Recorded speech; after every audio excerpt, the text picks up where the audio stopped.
Janine Gutierrez Asia Breweries Calendar Girl 2025.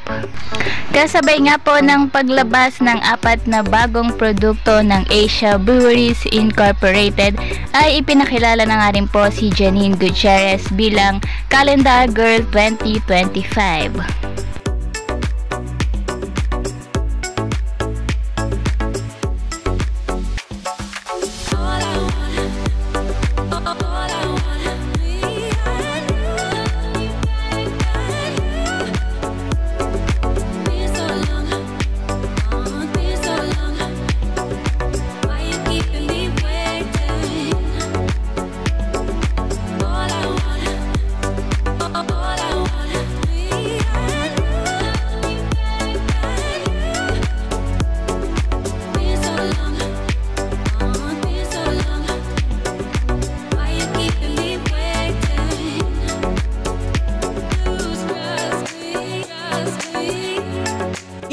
Ang Asia Brewery Incorporated o ABI ang kanilang 4 na mga bagong produkto. Kasabay nito, nilaunch na rin ng nasabing kumpanya ang kanilang bagong Calendar Girl ngayong taong 2025. Ipinakilala na ang Filipina actress na si Janine Gutierrez bilang 2025 Calendar Girl ng isa sa kilalang liquor brand sa Pilipinas, ang Asia Brewery Incorporated o ABI.